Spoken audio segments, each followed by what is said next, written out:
Pernah nggak sih lo ngerasa ketinggalan zaman, lihat temen pamer sesuatu yang baru, langsung pengen punya, atau dengerin influencer bahas tren viral, langsung ikut-ikutan.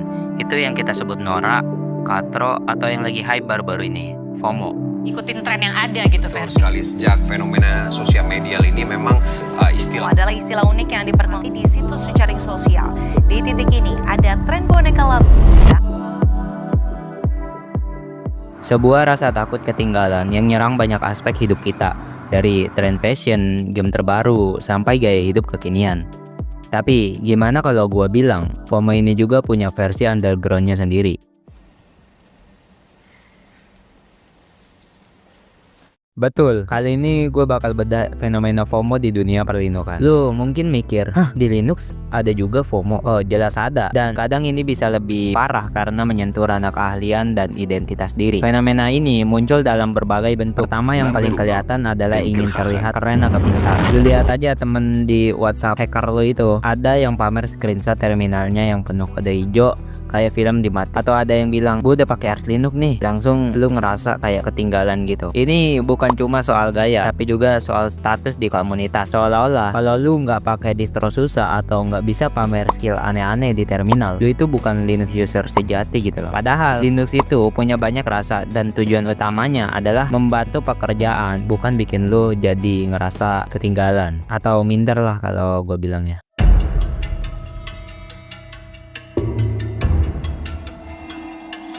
Nah, disinilah konflik utamanya. FOMO ini bisa jadi jebakan mematikan di dunia Linux, terutama buat mereka yang baru nyemplung atau yang hatinya gampang terpengaruh. Dosa pertama FOMO di Linux adalah keinginan kelihatan keren tanpa esensi. Banyak yang mulai mencoba Arch Linux, distro yang terkenal karena instalasinya yang manual dan butuh pemahaman yang mendalam. Hanya karena ikut-ikutan youtuber di YouTube yang kelihatannya tuh ngetik-ngetik kayak gitu jago, mereka nonton tutorial 1 jam, ikutin langkah demi langkah, dan mereka berhasil menginstalnya gitu loh.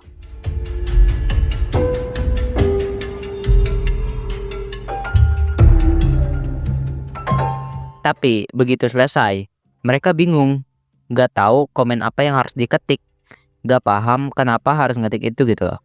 Kenapa dependensi, yaitu ketergantungan software lain ini muncul?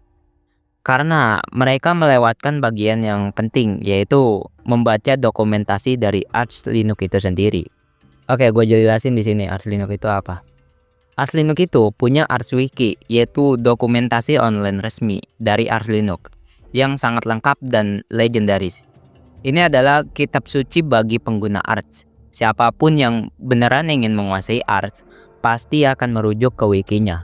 Bukan cuma video tutorial ya, tapi karena FOMO inilah yang pengen cepat punya Arch, proses belajar yang mendalam itu dilewati aja gitu. Alhasil, frustasi dan akhirnya balik lagi ke Ubuntu atau Windows dengan install WSL-nya. Oke, gini. Lu pakai komputer buat apa? Lu pakai komputer atau laptop itu buat apa? Kerja, belajar, gaming, atau konten gitu kan. Kadang karena FOMO sama distro tertentu atau tool tertentu, kita malah sibuk ngoprek sistem daripada ngelakuin apa yang seharusnya kita lakuin. Kita jadi terjebak dalam siklus install reinstall distro atau ya distro hopping lah kalau di kalangan user Linux tuh. Yaitu mencoba desktop environment baru setiap minggu atau nge-tweak hal-hal kecil yang sebenarnya nggak signifikan buat produktivitas. Gue sendiri ini pernah ngalamin dulu. Gue menuangkan ide atau pemahaman gue di buku catatan. Cara ini sangat membantu gue untuk mengingat-ingat kalau misalnya ada yang lupa dari tujuan gue dan gue keluar dari jalan gue gitu. Ini adalah cara gue untuk tetap fokus ya. Lu mungkin bisa niru perintah di terminal, tapi itu beda jauh sama memahami apa yang lu ketik. Ini seperti bisa baca resep lah, tapi nggak ngerti kenapa bahan-bahan itu harus ada atau kenapa prosesnya begitu. Di dunia hacker sejati, lagi-lagi hacker dalam arti yang orisinal ya, yang dihargai adalah pemahaman yang mendalam, bukan sekadar yang meniru doang. FOMO bikin kita fokus pada kulit luarnya aja, tanpa nyelam ke intinya.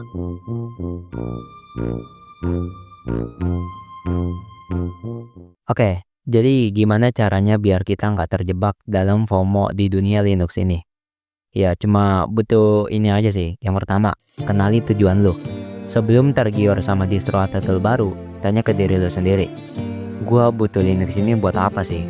Kalau cuma buat browse atau ngetik, Ubuntu atau Linux Mint aja udah lebih dari cukup gitu loh. Gak perlu install Arch yang ujung-ujungnya juga cuma ribet doang dan gak kepake. Kecuali lu emang engineer di dunia Linux dan memang kerja di situ. Kalau lu memang tertarik sama Linux, jangan cuma ikut tutorial, tapi habiskan waktu buat baca dokumentasinya. Lah bang, ngapain ngabisin waktu? Kan ada ChatGPT sekarang. Ini artinya lu udah kehilangan kesabaran dalam belajar. Ini penting bagi otak itu, perlu adaptasi ke informasi yang baru dengan cara rileks dan lama dalam proses belajar. Coba pahami komen yang lu ketik. Install Linux itu cuma permulaan. Perjalanan sebenarnya itu adalah di proses belajarnya dan pakainya. Gue ingetin lagi nih, otak manusia itu belajar dengan menghubungkan informasi baru dengan yang sudah ada di memori. Memori jangka panjang terbentuk saat kita mengulang, mengaitkan, dan bahkan berdiskusi, entah itu di medsos atau sesama kawan IT. Kalau cuma nyalin perintah tanpa mikir, itu cuma numpang lewat di memori jangka pendek lu doang. Nah, ini penting banget nih. Pernah nggak sih lo ketemu paket atau konfigurasi Linux yang rumit banget, terus berhasil jalanin, tapi besoknya lupa? Nah, itu dia gunanya dokumentasiin apa yang lo pelajari. Entah itu di buku catatan fisik, atau di aplikasi note digital. Contohnya nih, gue sendiri sering banget nyatet langkah-langkah troubleshooting atau konfigurasi paket yang kompleks. Ini cara paling ampuh banget buat nginget dan ngulangin ilmu yang udah gue dapat. Banyak kok engineer senior atau veteran Linux yang masih ngandelin cara ini. Ini bukan cuma buat nyatet doang, tapi juga cara lo menguatkan pemahaman di otak lo. FOMO di dunia Linux itu nyata, tapi kita punya pilihan, mau ikut-ikutan tren yang bikin pusing, atau fokus pada esensi belajar dan pemahaman yang bikin lo pintar beneran. Pilihan ada di tangan lo. Tetap ngulik, tetap belajar, dan jangan pernah berhenti bertanya seaneh apapun pertanyaannya di kolom komentar. Pasti gue jawab.